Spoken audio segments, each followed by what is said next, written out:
Bonjour à tous, c'est Jean pour votre podcast en français.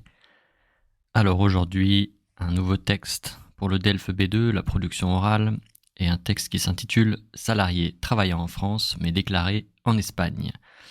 Alors je vous rappelle que j'ai des livres, j'ai des manuels qui vous proposent des sujets, du vocabulaire pour le DELF B2, des mots, des médias, hein, et aussi des sujets, voilà, comme je disais. Ah non, c'est celui-là. Pour réussir la production orale, celui-là, il va être mis à jour. Mais voilà, il y a des expressions aussi, des expressions très intéressantes à savoir pour améliorer votre niveau en français. Et donc voilà, tout est disponible sur le site getsetfrench.com. Voilà. Alors, ce texte n'est pas trop difficile, mais on va quand même regarder ensemble en détail. On va voir, il y a peut-être des mots que vous ne connaissez pas. Alors, le directeur d'une société espagnole a comparu pour la société et son responsable légal devant le tribunal correctionnel de Cahors ce jeudi 15 septembre pour des faits de travail dissimulés. En France, où elle a implanté une succursale en 2014, elle est inscrite au registre du commerce de Cahors. Il lui est reproché d'avoir, de 2014 à 2017, déclaré une grande partie de son chiffre d'affaires en Espagne, y compris pour des travaux effectués en France, et d'avoir employé de la main-d'œuvre déclarée en Espagne, qui était régulièrement détachée en France. Les cotisations n'ont pas été déclarées à la MSA, mais à son homologue espagnol. Le parquet soutient que lorsque les salariés d'une entreprise de l'Union européenne travaillent en France de manière habituelle, stable et continue, ils doivent être déclarés en France. Et les cotisations les concernant payées en France. Il y a une erreur. C'est payé en France, pas payé aux France. Ok. Le procureur considère que c'est un véritable système qui a été ainsi mis en place pour se soustraire à la fiscalité française et aux règles du droit social français pour les salariés. Ok. Alors, le thème. Salarié, travaillant. Ok. Alors là, ici, on a salarié, travaillant. C'est le travail, hein, c'est le thème du travail. C'est très important de déterminer le thème en priorité. On a le travail et puis on a, quand on regarde en détail, directeur d'une société espagnole, ok, donc société, là c'est plutôt commerce, hein, comparu, la société encore une fois, comparaître devant le tribunal, en fait c'est comme apparaître, en fait se présenter, il a été accusé de quelque chose, il va devoir répondre devant le tribunal. Tribunal c'est, je sais plus comment dire en anglais, en fait it's a trial, ok. Le correctionnel de Cahors, voilà, ok, pour les faits de travail dissimulés. Donc dissimulé, ça veut dire caché. Caché. Et donc des faits, il a fait, hein, c'est des méfaits ici, parce qu'il a caché le travail. En fait, il n'a pas déclaré, parce qu'en fait, en France, on doit payer des taxes, payer des impôts en fait sur le travail. Et donc, il n'a pas déclaré parce qu'il ne voulait pas payer d'impôts, sûrement. Donc cette société espagnole là, en fait, elle a implanté une succursale, donc une autre entreprise rattachée à cette première entreprise en France. Et elle est inscrite au registre du commerce en France. Donc elle est inscrite en France. Et donc qu'est-ce qui est reproché, pourquoi ça pose problème, qu'est-ce qui a fait que cette personne est allée devant le tribunal, le court, ouais, c'est ça, le court en anglais.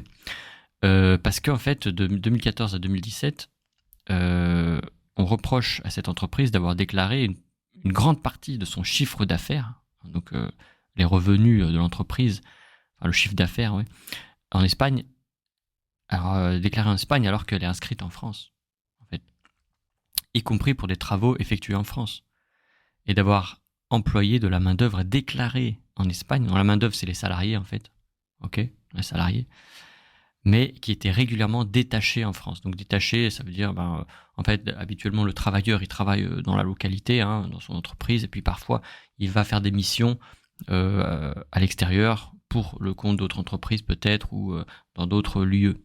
Ok. Et donc c'est ça, détaché. Les cotisations, donc c'est ça en fait qu'on déclare. En fait, on va déclarer le salaire et on va cotiser. En fait, on va donner un pourcentage des salaires. C'est comme des taxes pour pouvoir cotiser au système de droit social en fait des salariés français. Donc cotiser, c'est souvent quand on va en fait mettre en commun une somme d'argent. Et donc quand on paye des cotisations en France, ça veut dire que chaque salarié, chaque patron va payer un petit peu pour que après le gouvernement, dans une grande caisse, voilà, le budget, eh bien, il va pouvoir payer par exemple les gens qui sont au chômage. On va pouvoir donner de l'argent, donner des allocations, donner tout ça. En fait, c'est ça le système français. Donc, il n'a pas déclaré ses cotisations. Donc, il est dans l'illégalité, en fait, cette personne. La MSA, c'est l'organisme qui récupère ses cotisations pour le compte du trésor public. Mais à son homologue, c'est l'équivalent, en fait. Homologue, ça veut dire équivalent. Souvent, on parle d'homologue espagnol, homologue chinois, homologue français, ça veut dire l'équivalent. Par exemple, on parle d'un ministre ou d'un président. Eh bien, le ministre français, blablabla, son homologue espagnol. Ça veut dire l'équivalent, en fait. Si c'est le ministre de l'économie, l'homologue espagnol, ça va être le ministre de l'économie espagnol. Voilà, c'est l'homologue. Le parquet soutient, le parquet c'est une partie, c'est pareil, c'est dans le tribunal, la justice. Il y a vraiment, en fait, quelque chose là, un champ lexical de la justice. Et donc c'est assez intéressant. Parquet, voilà. Lorsque les salariés, donc d'une entreprise de l'Union européenne, donc voilà, ça pose problème parce qu'en fait il y a l'Union européenne, mais à la fois il y a quand même la France, quand même l'Espagne. Donc en fait c'est vrai que les lois se chevauchent, c'est assez compliqué j'imagine. Si les salariés d'une entreprise dans l'Europe, en fait, dans l'Union européenne, ils travaillent en France de manière habituelle, stable et continue. Mais c'est ça en fait, stable et continue. Et c'est ça qui fait la différence. Parce que s'ils travaillent de manière ponctuelle, ce qui est le contraire de habituel, ponctuel, eh bien, il n'y a peut-être pas à déclarer en France. Mais s'ils travaillent de manière habituelle, stable et continue, eh bien, les salariés, les cotisations doivent être déclarées en France, en fait. Et, enfin, les cotisations payées en France. Les salariés déclarés en France. Le procureur, encore l'élément de la justice, là. Donc là, c'est pareil, c'est prosecutor, je ne sais plus comment dire en anglais, considère que c'est un véritable système qui a été mis en place. Mettre en place un système, donc un système pour se soustraire, pour éviter, en fait, se cacher de la fiscalité, des impôts, des taxes françaises, et se soustraire, en fait, aussi aux règles du droit social français pour les salariés, puisque quand on paye, en fait, les taxes en France, bien, on a les droits aussi, bien sûr. Parce que si on ne paye pas de taxes en France, on ne pourra pas avoir, par exemple, si on est au chômage, on ne pourra pas avoir d'allocation chômage. On ne pourra pas avoir le droit, en fait, de recevoir, comme les autres Français qui ont cotisé, eh bien, les droits, les rémunérations, les allocations qui nous sont dues. Voilà, c'est toujours pareil, c'est donnant, on dit. Voilà. Donc, on voit ici qu'il y a la justice, en fait, aussi. Il y a le travail et la justice. C'est les deux thèmes, en fait. C'est très important de définir les thèmes, puisque si vous connaissez les thèmes d'un document, eh bien, vous allez savoir où aller après. Travail, justice.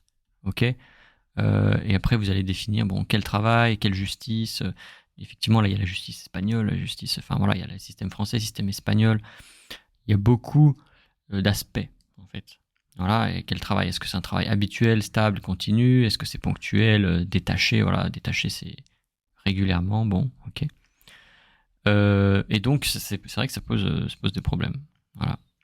On se demande si la personne a été de bonne foi ou si elle a vraiment essayé de cacher des revenus pour éviter de payer des impôts, quoi. Voilà.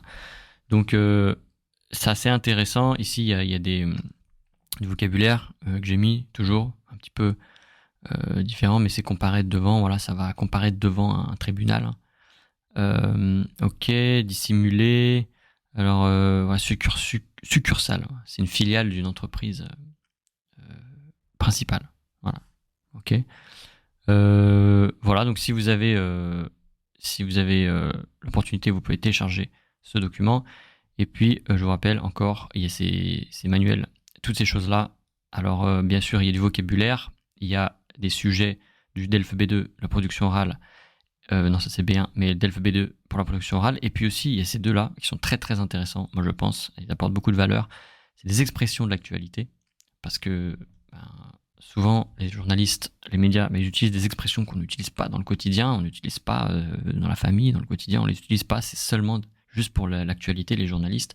Et donc, ça vous permet de mieux comprendre en fait tous les textes. Et puis les mots, c'est pareil. Il y a des mots spéciaux qui sont utilisés par les médias. Voilà. Donc ces deux-là, ils sont vraiment super. Moi, je les aime beaucoup. Je pense que ça apporte vraiment de la valeur pour vous, donc n'hésitez pas, rendez-vous sur getsetfrench.com pour vous les procurer. Voilà. Je vous souhaite bon courage et à la prochaine fois.